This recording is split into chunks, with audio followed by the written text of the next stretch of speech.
I'm Tracy Sabol. Tonight on EWTN News Nightly, religious liberty. We speak with a Christian website designer about her case before the Supreme Court today.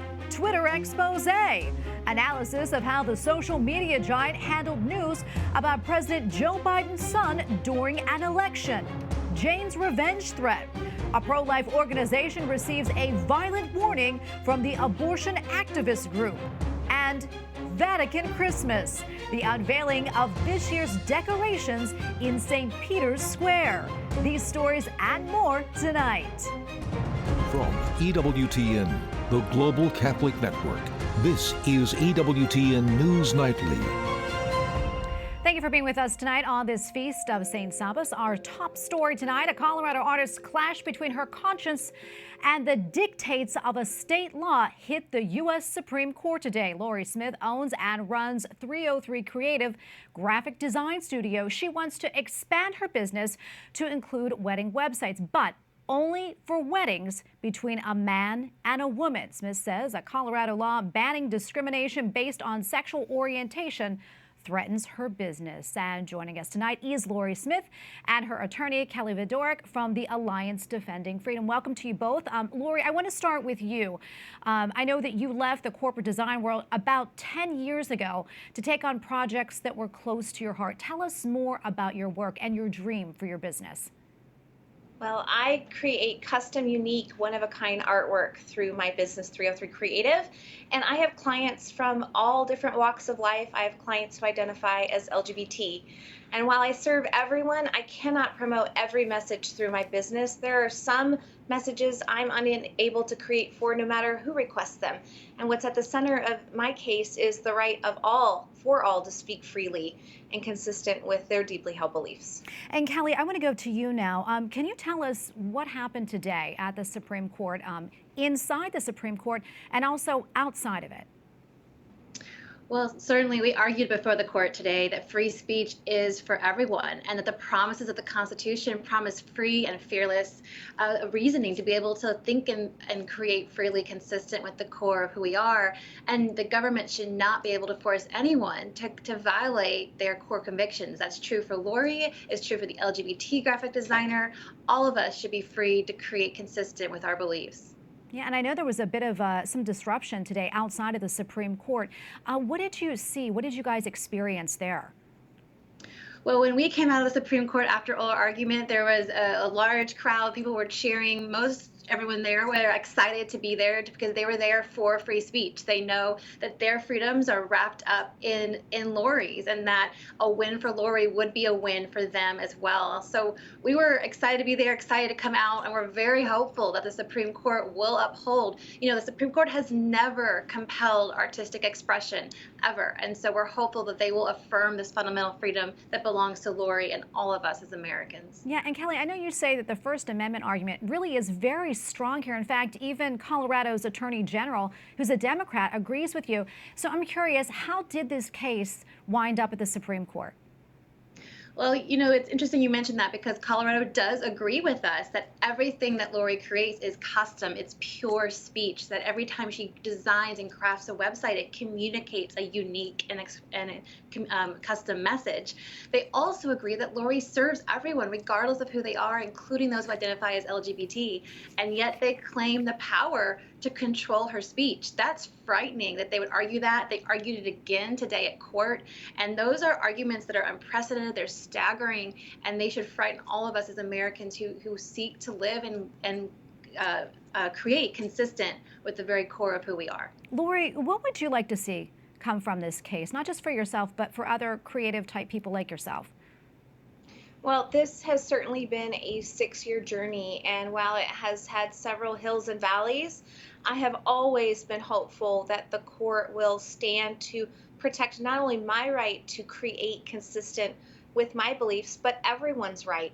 That right is also protects the LGBT web designer who should not be forced to create custom expression and artwork opposing same-sex marriage. So I'm certainly grateful for the opportunity and hopeful that everyone will be able to create consistently, because nobody should be punished for speaking and creating artwork consistent with what they believe, whether their views are same as mine or perhaps different. And Kelly, when can we expect a decision, and how do you think the court will rule? Well, likely we'll see a decision probably in the summer. Sometimes these things take a while. We could see it as early as the spring, but likely later in the summer is when when we expect a decision. And I'm very optimistic. I was very encouraged by how arguments went this morning, and I'm very hopeful that the court will affirm that no government can tell an American what they must say or what they must believe. They will protect the freedom of all of us to create consistent with the core of who we are. We have a few minutes left. I want to pivot just a little bit, Kelly. I want to ask you about something. Another case that really made headlines last week, and this is when talk show hosts and critics insisted that Justice Amy Coney Barrett recuse herself from this case because she is a Catholic and she is pro-life. As you know, Justice Barrett did not comply. I want to get your reaction to that. Well, those accusations and suggestions were really despicable. No one should be disqualified from serving as a justice because of their faith. We should not have religious tests. That's religious discrimination to suggest that. All of the justices share different beliefs, and no one should be disqualified from serving on the nation's highest court simply because of their beliefs. So those were disappointing, and clearly no reason for her to recuse herself whatsoever. Well, thank you both, ladies, for joining us today. We appreciate it. We will continue to follow this case. God bless you both. Thank you. Well, tonight we are also getting Supreme Court reaction from the White House. The Biden administration does not agree that Colorado's law violates free speech rights. White House correspondent Owen Jensen continues our team coverage tonight. Owen? Good evening, Tracy. It's not just the White House weighing in on this high court case. 20 states, including California and New York, support Colorado. 20 other states, including Indiana and Ohio, support Lori Smith. This all happening as the separate so-called Respect for Marriage Act winds its way through Congress. In the White House briefing room today, the press secretary lays out where the administration stands on the case of the Christian graphic artist who objects to designing wedding websites for same-sex couples. We recognize the right to free speech, and we support ensuring that no one is discriminated against or refused services because of who they love and who they are. But one Supreme Court expert, Amy Howe, writes in a blog previewing the case, although the justices declined to review Smith's claim that the Colorado Anti-Discrimination Act violates her right to freely exercise her religion, both sides nonetheless argue that the court's ruling will have a sweeping impact on religious rights. The Colorado case before the High Court arrives as lawmakers in Congress, including some Republicans, are about to send to the president's desk the Respect for Marriage Act, which opponents warn is an attack on religious liberty. And Catholic bishops, quote, are gravely disappointed that the misnamed Respect for Marriage Act passed the Senate and continue to call for its rejection. Meanwhile, it's all eyes on Georgia's runoff election. President Joe Biden tweeting last night, I was excited to join IBEW workers in Boston to phone bank for Reverend Warnock. We need all hands on deck to get out the vote. While the GOP tweets, Georgians deserve a senator who will secure the border instead of handing control to the cartels who are determined to kill Americans. Vote for Republican Herschel Walker in the Georgia runoff. And overseas in Ukraine, Russia unleashes what Ukrainian authorities call the latest massive missile attack across their country, striking homes and buildings, killing civilians, and disrupting electrical power and water supplies. Meanwhile, Russian President Vladimir Putin drove a car across a bridge linking his country to the Crimean Peninsula, following its repair from a truck bombing in October. Now, tomorrow, President Biden heads to Phoenix, Arizona. He'll visit a semiconductor company the White House says is, quote, making a major investment to manufacture cutting-edge chips, end quote. And no doubt the president will be keeping a very close eye on what transpires in Georgia and that huge vote, because it will no doubt have implications for his next 2 years in the Oval Office. At the White House, Owen Jensen, EWTN News Nightly. A Catholic campus ministry center at the University of Nebraska received a death threat Saturday morning. The center received a handwritten note threatening violence. It was signed Jane's Revenge, a pro-abortion activist group which has claimed responsibility for other acts of vandalism nationwide. Our religious freedom advocates are raising questions over a recent report from the U.S. State Department. The annual countries of particular concern for violations of religious freedom came out on Friday. However, it did not include Nigeria. According to a report in the National Catholic Register, dozens of Christians were killed in Nigeria last month alone. Well, at least 14 people have died after a flash flood swept away members of a church congregation in South Africa. The congregation was conducting a ceremony on Saturday along the river when the flash flood hit. Rescue teams are searching for at least 3 missing people. Weather services warned of heavy rain that may lead to more flooding. Religious groups often gather at the river for baptisms and ritual cleansing. Sudan's generals and a pro-democracy group have inked a deal to end a year-long crisis. A military coup in the northeast African country last year led to an economic crisis. There is no timetable for when the agreement might be implemented. Separately, last week, the Holy See announced that Pope Francis will visit the country at the end of the month.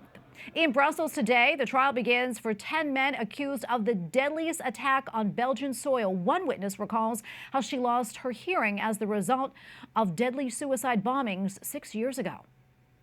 J'ai vécu la bombe, voilà, j'ai été blessée aux oreilles. Her remarks came amid high security at the courthouse. The deadly 2016 attacks struck the city's subway and its airport. They killed 32 people and injured nearly 900 others. If convicted, the accused face more than 2 decades in prison. And we have a lot more still to come here on EWTN News Nightly, including Twitter's smoking gun. Newly released emails reveal alleged collusion between big tech and big government and how it potentially swayed the 2020 presidential election. And the Holy Father encourages the faithful to approach Jesus during Advent.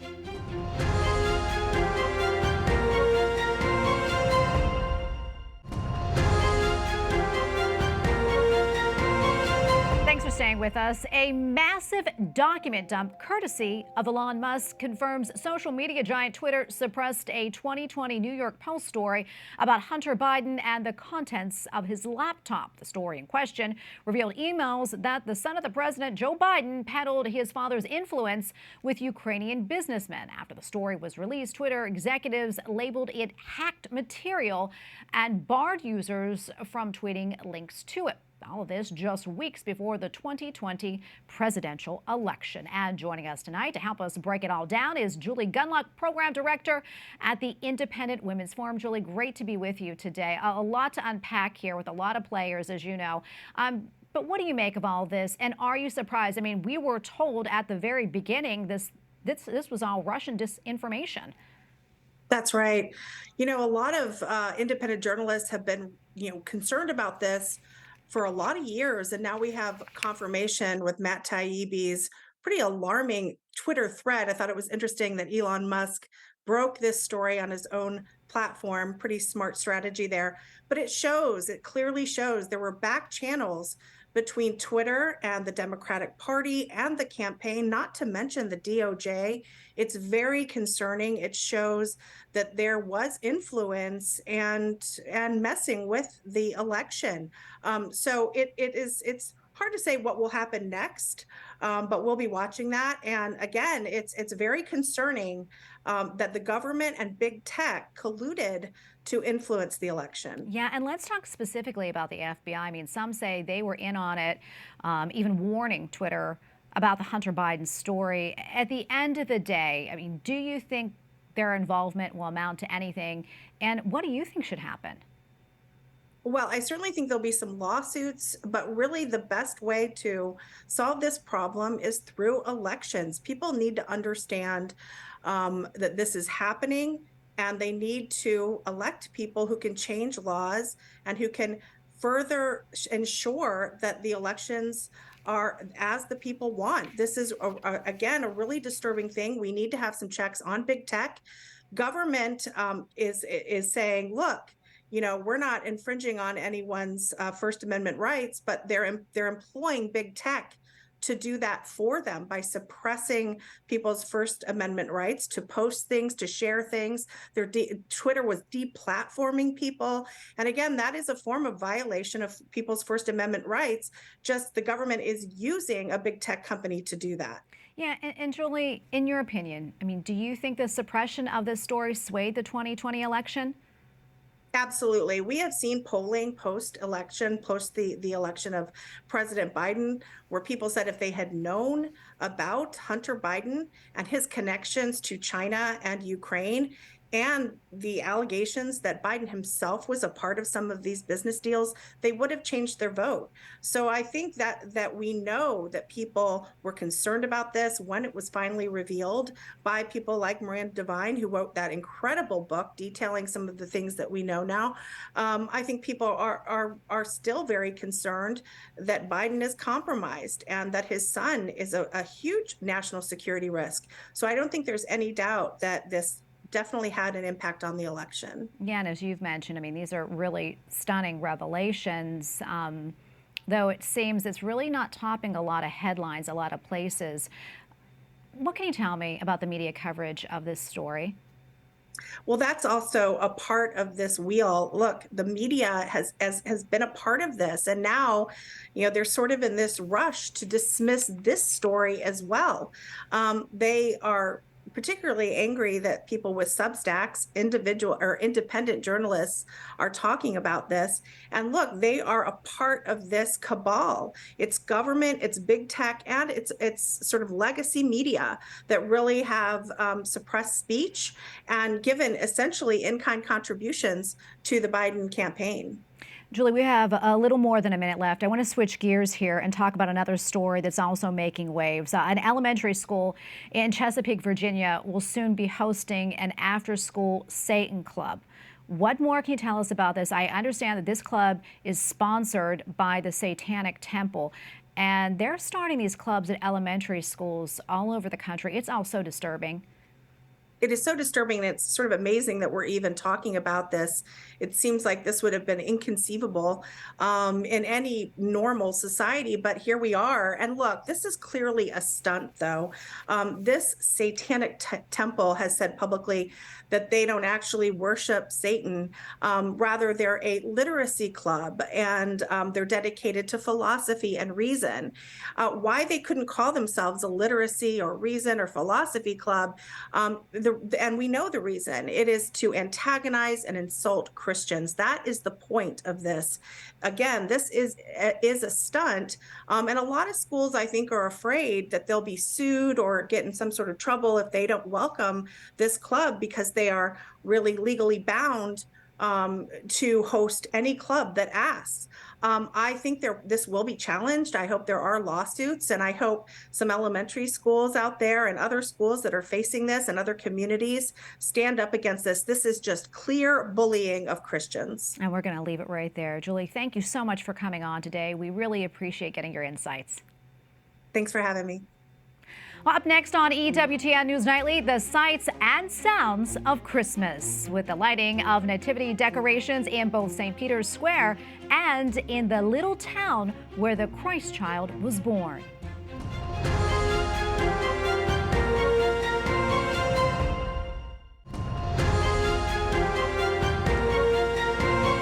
Welcome back. Pope Francis reminds the faithful that with God, it is never too late to begin again. Ognuno di noi deve confessare se stesso prima I propri peccati. At a Sunday address to pilgrims at the Vatican, the Holy Father points to the message of repentance from John the Baptist, saying now is the perfect time to return to God. And regardless of our current situation or what we are ashamed of, Christ is close to us, loves us, and wants to help us. A well-known Jesuit priest close to the Holy Father has had his ministry restricted following an investigation. Officials from the Jesuit order said in a statement they have barred Father Marco Ivan Rupnik from hearing confessions or conducting spiritual direction. The news comes after an investigation into the 68-year-old. Father Rupnik was the creator of the official image of the 2022 World Meeting of Families. He has also designed artwork for churches around the world. Joining us now from Rome is Andreas Tannhauser, EWTN Vatican Bureau Chief. Andreas, great to see you as always. Can you tell us more about this investigation and what we know about Father Rupnik? Sure, Tracy. So over the weekend, rumors surfaced here in Rome that Jesuit artist Father Marco Ivan Rupnik has been investigated by the Dicastery for the Doctrine of Faith. He's been accused of abusing at least one religious sister more than 30 years ago. Allegedly, this abuse happened in Slovenia, where Rupnik is from, and where he had founded the community Loyola. Father Rupnik is a priest and member of the Society of Jesus, and of course, he's a world-famous artist whose religious mosaics decorate prestigious places such as the Redemptoris Mater Chapel in the Vatican, the Basilica in Fatima, and many other well-known churches around the globe. At first, this was only a rumor, as I said, but earlier today, the Dicastery for the Doctrine of Faith published a statement confirming the investigation. And the Dicastery found that the facts in question were to be considered prescribed, and thus had closed the case already 2 months ago. And the statement that the Dicastery said that, and I quote, various precautionary measures were taken against Father Rupnik. He has been barred from exercising the sacrament of confession, spiritual direction, and accompanying spiritual exercises. During the investigation, Father Rupnik was also forbidden to engage in public activities without the permission of his local superior. These measures will remain in effect. And we know that Father Rupnik is a friend of Pope Francis. What has been the reaction from the Vatican to this story? So Father Rupnik is a very prominent figure here in the Vatican and also on a global level. He has been close to Pope John Paul II and is now close to Pope Francis as well. He's seen as a brilliant artist and a thinker and was always a sought-after speaker. The allegations brought forth against him are grave in nature. By not carrying out a full investigation, the Dicastery does neither sentence nor clear Father Rupnik. Some journals in Italy are already asking how much Pope Francis knew about this case and if he intervened in some form. However, at this point, it seems that the allegations have been taken very seriously and that they were investigated by the appropriate authorities. On a different note, we know the Vatican is organizing an initiative to help Ukrainian people for Christmas. What can you tell us about this, Andreas? Sure, Tracy. So today, the Dicastery for the Service of Charity launched an initiative to help people in Ukraine. Our own Vatican reporter, Colm Flynn, by the way, is traveling there right now and has already in the past reported about their suffering from the atrocities of war and now the bitter cold of winter.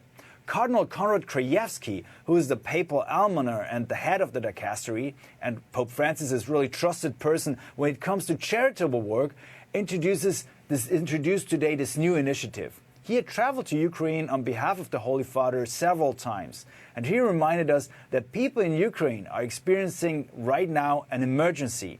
Therefore, in the run-up to Christmas, a collection of thermal shirts, such as those usually used for skiing and are suitable for maintaining body temperature, right now this collection is being organized, and as soon as possible, these clothes will be sent to those in need. Tracy? Andreas, thank you so much for that report, as always. Andreas Tannhauser, EWTN Vatican Bureau Chief. Thank you again. Well, visitors to the Vatican may notice something a little different. Over the weekend, the Holy See unveiled its nativity scene. It includes a Christmas tree that's nearly 100 feet tall. Due to heavy rain and thunderstorms, however, the celebration took place inside the Vatican City's Paul VI Hall. Outside sits the large white fir Christmas tree from a small mountain village in Italy with just around 182 inhabitants. The outdoor nativity scene is made of life-sized figures hand-carved out of alpine cedar trees from a region in the northwest of Italy. A similar spectacular ceremony took place in Bethlehem outside the Church of the Nativity.